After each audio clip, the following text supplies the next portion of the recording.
And what with Inforunners, I'm Execute, joined today by Old Man Hurst himself, going casual today. Yeah, well, it's still a bit warm, That's it. so We're got down under. to stay alive. That's right. We're known for warmth. I think that was one of the big things I learned about the weather when we went to the UK. It was just how damn cold it was. I was surprised. Like all the people that say, well, that's the running joke here in Australia, isn't it? That Tassie's cold as shit. No, England's cold as shit. I think that is what we... Well, you found that. I just found England was cold. But yes. But you were talking about your a little story about your mum that she'd forgotten how cold it was. I just remember that, and I was like, she's so cute. We should bring her down to Tassie sometime. My mum's often, well, you should go back to England, and but we just say, Mum, you won't survive. She's always complaining about it being cold. And that she'd be outside in a 30-degree heat with a cardigan on. Oh, I'm cold.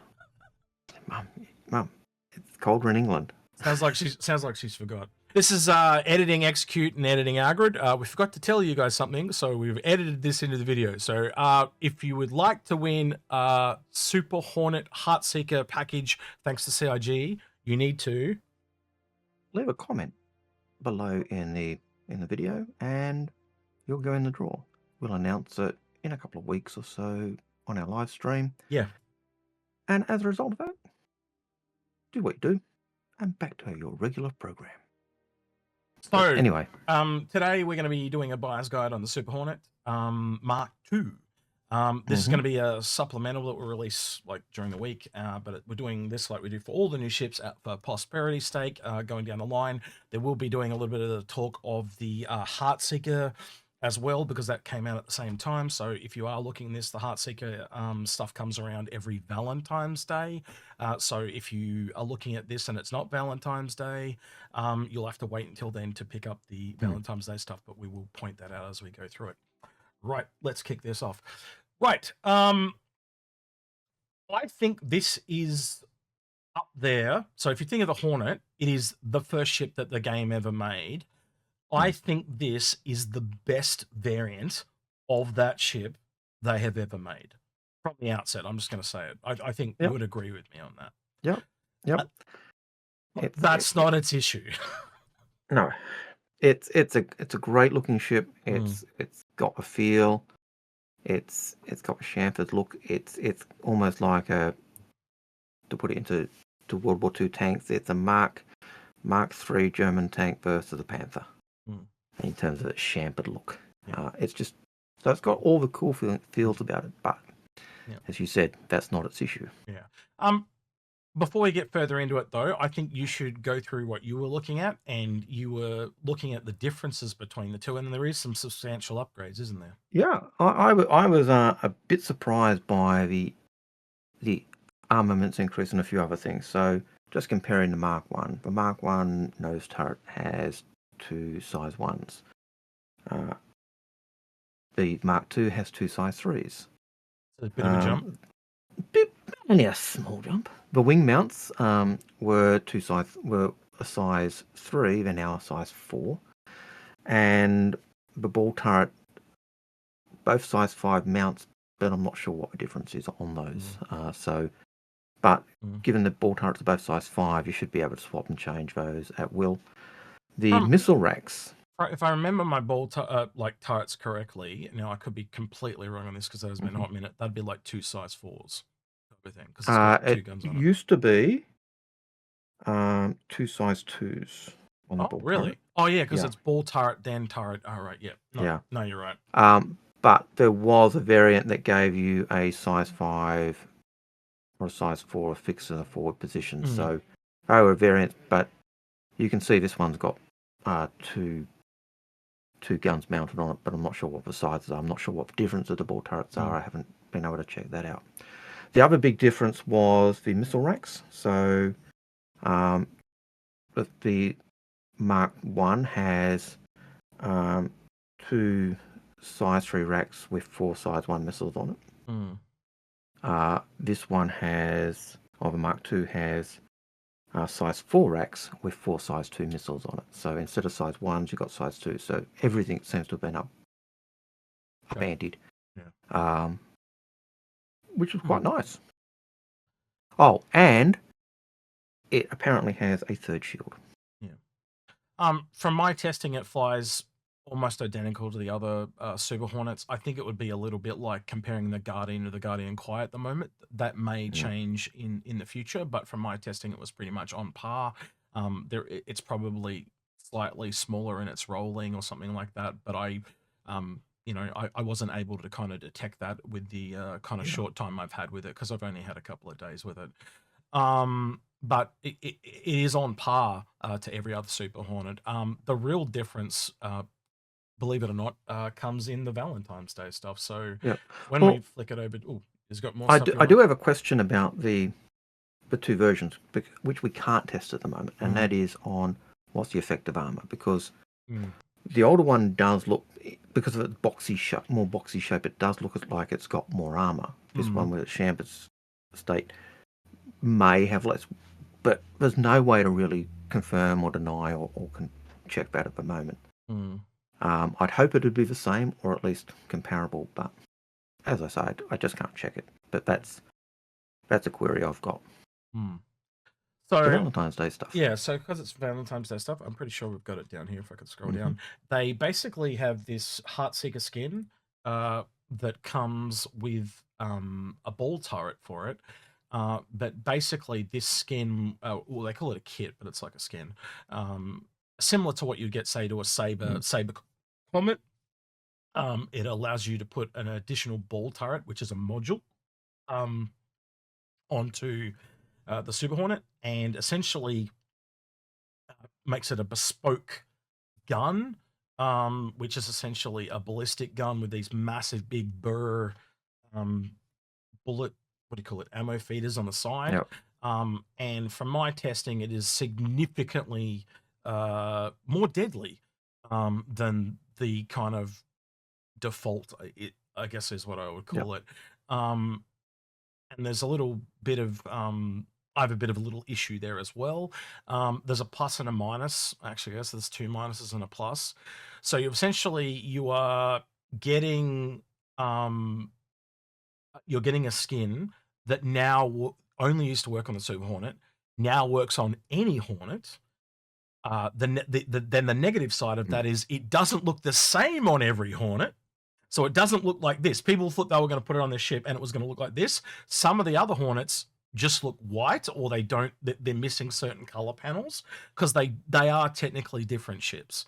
And then you've got the essentially ballistic turret that you are paying for that is better than any of the other guns in the game. So what they've learned is they used to, like, say you did the Saber to Saber comment, it was just guns you could already earn in game, but you got those as the default loadout.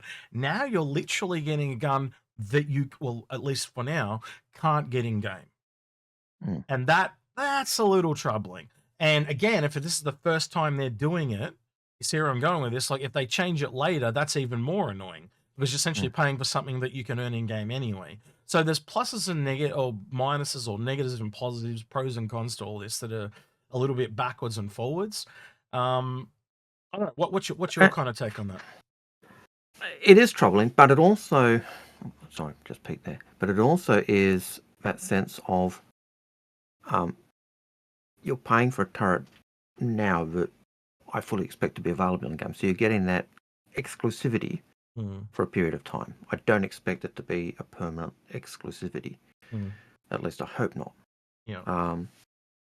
The really nice thing I like about this is the fact that it's no longer you're buying the ship to get the skin. I always thought it should have been a skin. And, so that's a really nice thing.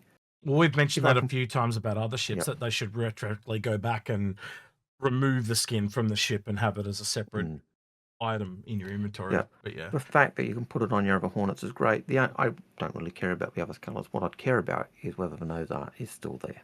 And if the nose art's there on the other Hornets, it doesn't matter if the colours disappear, in my opinion.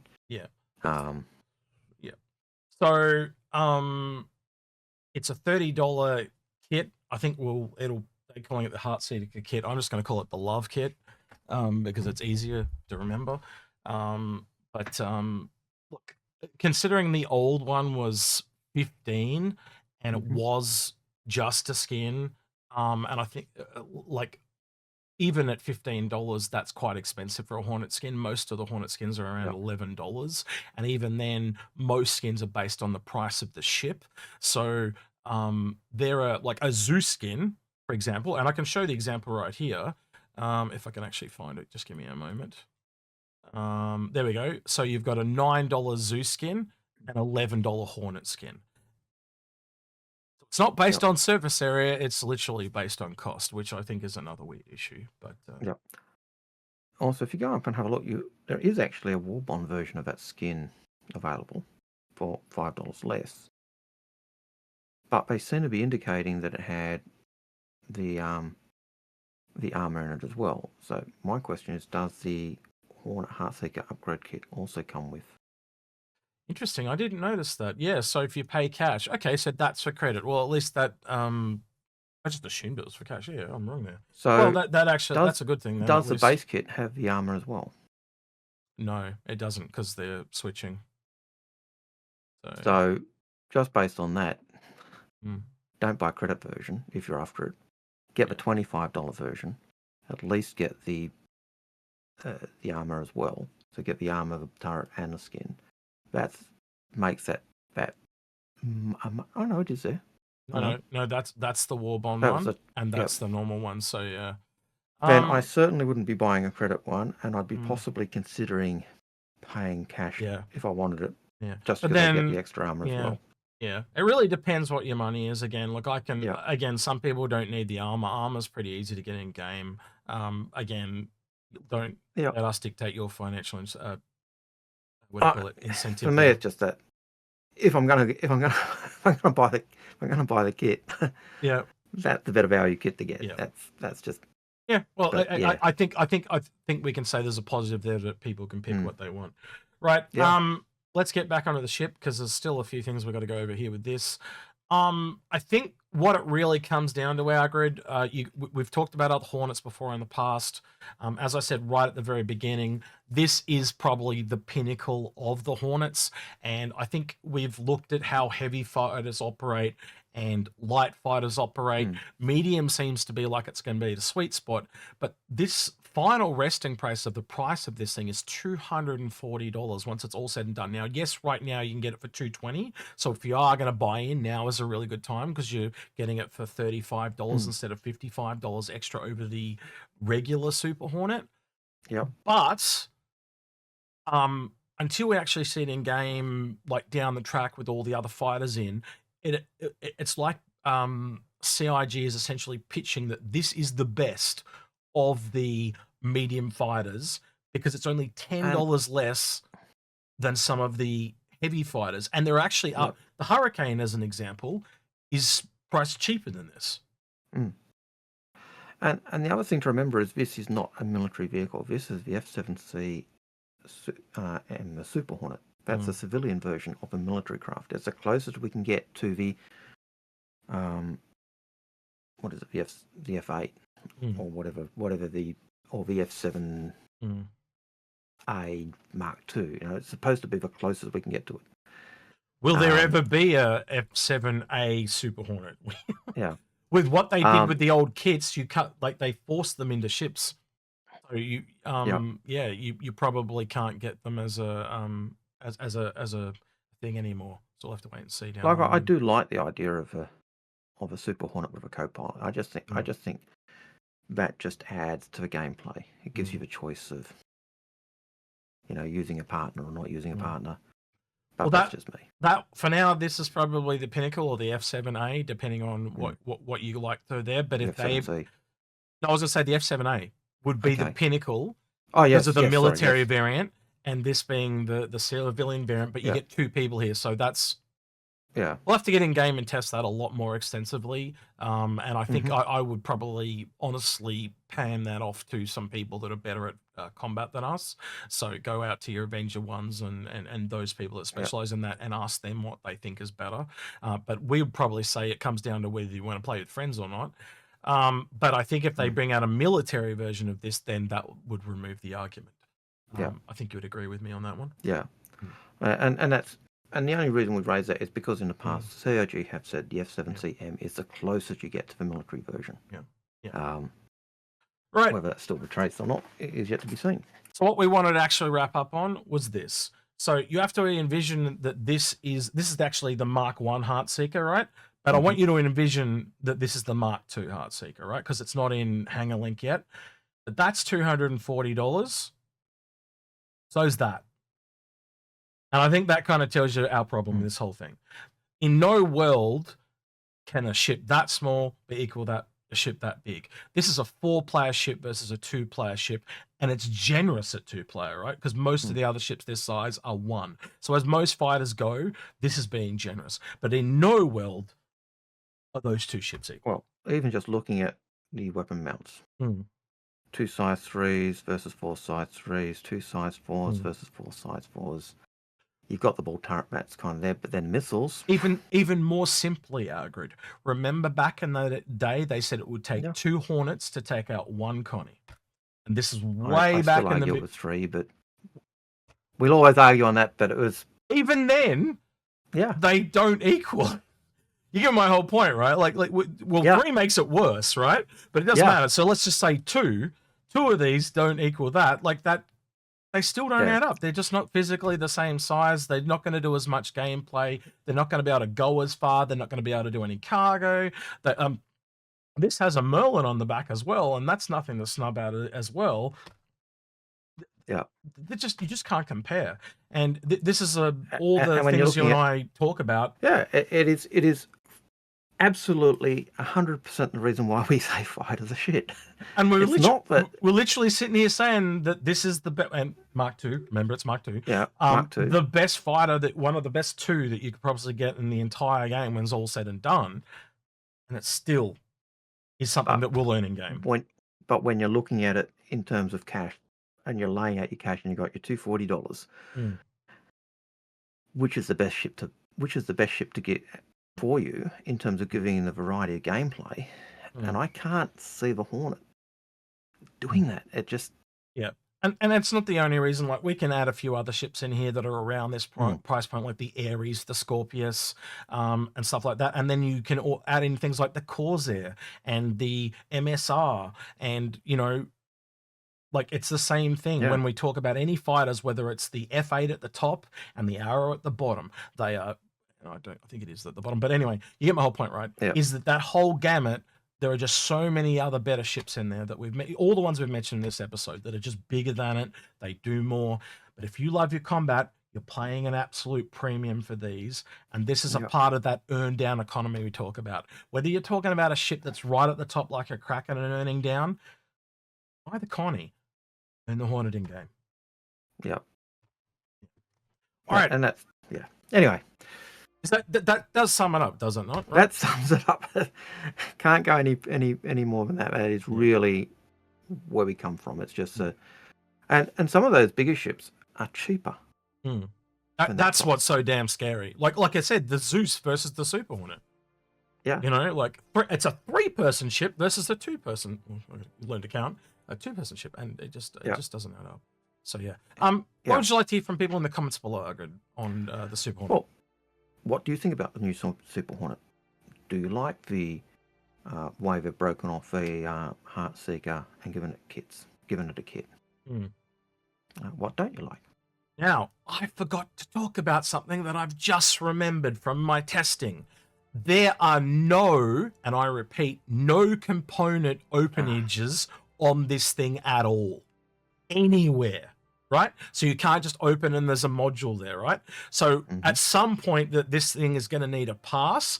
This is clearly a model from Squadron 42 that they've just sold because they knew they could make money on it, right? And so basically, just be prepared that this is going to get changes again at some point. Right. I think the question for me in the comments would be just, are you happy with this? I am kind of happy with where it came out, but again, I just can't get over the price. It's just kind of ridiculous. Now you can kind of crucify them for the $55 price bump from the old to the new, but I thought they were ridiculous to begin with. That's just where I'm at, and I do think that this was sold because of a lot of the onboarding stuff like last year, and they just needed ships to fill out the lineup. This was clearly an onboarding task of some description, and they just said to someone, "Oh, don't worry about putting the components in because they're not needed for now." And I think that shows. Well, maybe they did, but they're not visible or something like that because it's a Squadron 42 asset. But I think time will tell.